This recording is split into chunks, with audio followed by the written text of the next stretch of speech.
What appliances do you take away when you're camping, fishing or on site that require portable power? We're going to show you how much power all of these devices require.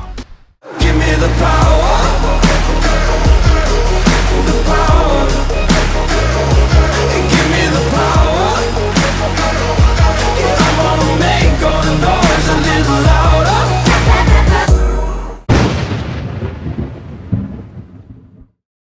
We're going to run through a stack of devices for you guys. We've got the microwave, grill, induction cooktop, coffee machine, NutriBullet, ice machine, air fryer and the 12-volt fridge.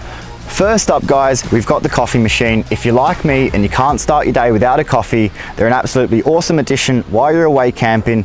Easily ran off the PB150, matched up with the 1500 watt inverter. Just if you're in the process of purchasing a coffee machine, just be wary of the wattage of it so it matches up and suits the inverter, just so you're not overloading the system. All right guys, so let's make a coffee. Get her in, get the pot in, turn her on. And it's roughly pulling about 100 amps and about 1300 watt, this coffee machine. So well under the rating of the inverter and the power box, so that's going to be absolutely fine. So the great thing about these machines guys and across the range is you're not going to be running them for ages. Specifically the coffee machine, it's going to run between maybe 60 seconds to a couple of minutes depending on the heating element and the frothing. So it's only going to use on max maybe 3 to 5 amps per coffee. So you're going to wake up in the morning, do a couple of cups of coffee, you're only going to use 5 to 10% of your battery, so you're not going to stress about using all your capacity for the day. All the power boxes come standard with a red arc DC charger that allows for both in-car charging and solar connection. So next up guys, we've got the multifunction grill. This particular device can act as a grill, a steamer, a fryer, a few different applications, so absolutely awesome for while you're away as a multi-purpose device. As you can see, we've got it hooked up with the PB150 with the 1500 watt inverter. We've already got it warming up, so we're going to chuck on some prawns and chorizo. Let's see how we go. She's nice and warm. Ready. Bit there. Just in the meantime guys, I'll show you how many amps are being pulled out. So we've currently got the grill pulling about 70 amps. It's roughly, since it started warming up, pulling 14 amps to get warm. And she's definitely cooking.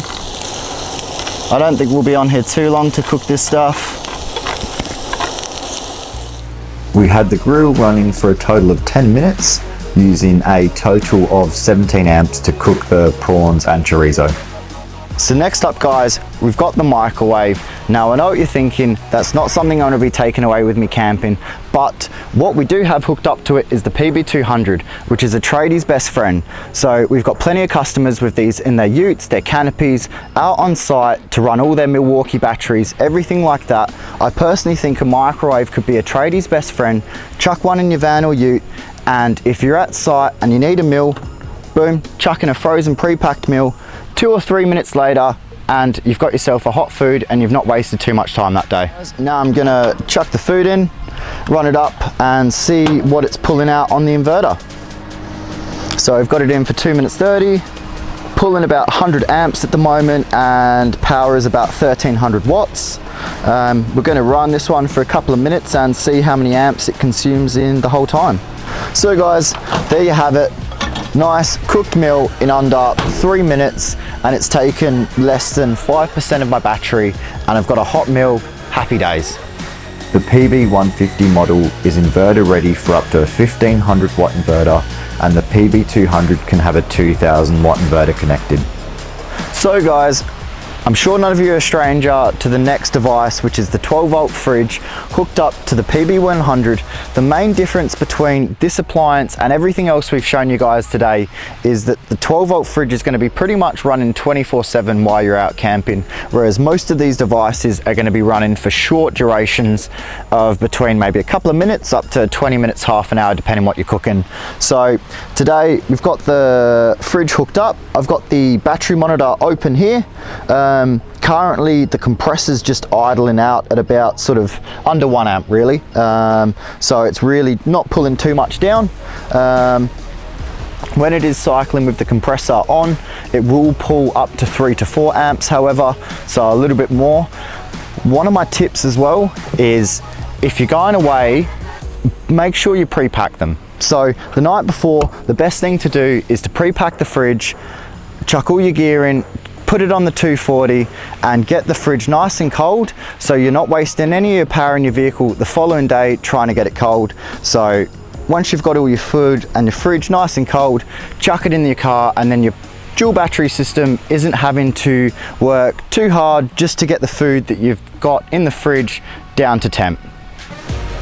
All power boxes come with Victron Bluetooth battery monitor, 4 USBs, 2 cigarette outlets and master isolator. So here we've got the PowerTech 400 watt panel rolled out today. Beautiful day, sun is shining. Currently I've got about 10 amps going back into the power box. So if your fridge is pulling out about 3 amps an hour on average, this is going to be putting in 3 times as much, which is what you're going to want to have. Over the course of a day, you're only going to get 8 to 10 hours sunlight. So if you can put 2 to 3 times your power back in throughout the course of the day, you're going to be good. Other items finding their way onto the camping trips are blenders, ice machines, air fryers and cryovac machines. Basically nearly any portable 240 or 12 volt device can be run off a Powerbox portable power system. Before we jump into the induction cooktop, if you've been enjoying this video, make sure to smash that like button, and if you're not already, subscribe to the Powerbox YouTube channel. So next up we got the induction cooktop, guys. We're going to be cooking some meatballs and pasta in here for you guys to show you how many amps the induction cooktop pulls off. We absolutely think induction cooktops are one of the best things you can take away your camping. They're one of the most trending items. They're so compact, so light, chuck it in your drawers, chuck it wherever, and you can chuck, you know, a saucepan or a fry pan. As long as it's iron, with induction cooktops, they do need to be metal or specifically iron for them to conduct. So if you do have like a stone style pot or something like that, or ceramic, no go, not going to work. So just small little tip there, if you've never used one, make sure it's metal. And the beauty about these things is they are super fast. So guys, we've got the PB200 hooked up to the induction with the 2000 watt inverter. So let's get into some cooking.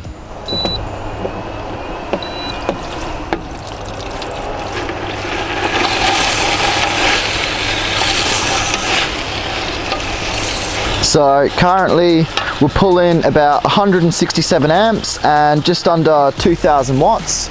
So still under the PB200 rating.